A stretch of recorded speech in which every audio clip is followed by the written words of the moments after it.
Pack your tools and leave, Marcus. You're done here!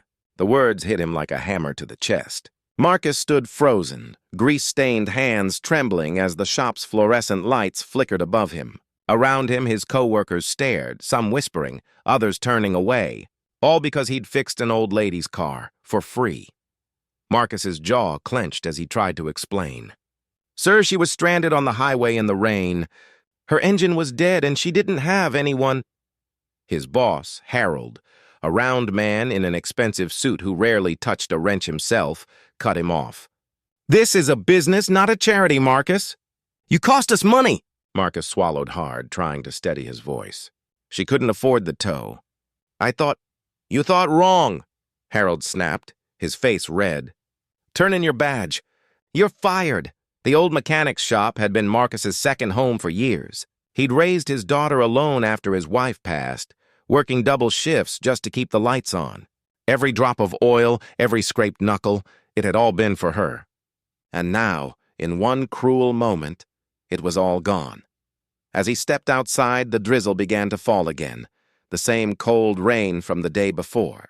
He pulled his old denim jacket tighter and sighed. Across the street, the same old woman's car, a faded blue Cadillac, was parked neatly under a tree. And there she was again, small and fragile, stepping out with a cane in one hand and a paper bag in the other. When she saw him, her face softened with concern. Oh dear, you look upset. Is everything all right? He forced a faint smile. Just lost my job, ma'am. Her hand flew to her mouth. Because of me? Marcus shook his head quickly. Don't worry about it.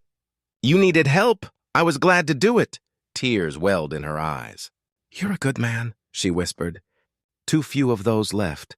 She hesitated, as if wanting to say more, but then gently patted his shoulder and walked away, disappearing into a black car that suddenly pulled up beside her, chauffeur-driven. Marcus didn't think much of it. He just turned and began the long walk home, soaked in rain and regret. The next morning, as he packed his toolbox from the shop, Harold stormed in, face pale, holding a trembling phone. Marcus, you need to see this. On the local news channel, a story was breaking.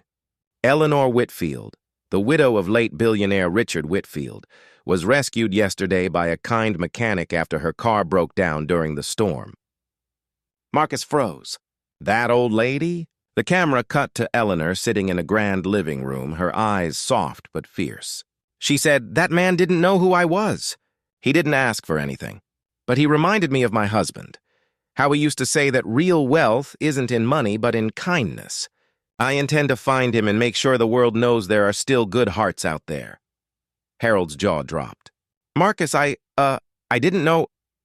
Marcus just stared at the screen, speechless. Later that afternoon, a black limousine pulled into the shop. The same chauffeur stepped out and opened the door for Eleanor. She walked in with quiet grace, her cane tapping the floor, her eyes scanning until they found Marcus. "Mr. Williams," she said softly, "I believe I owe you a thank you, and an apology on behalf of those who didn't see your worth." Harold rushed forward, stammering, "Mrs. Whitfield!"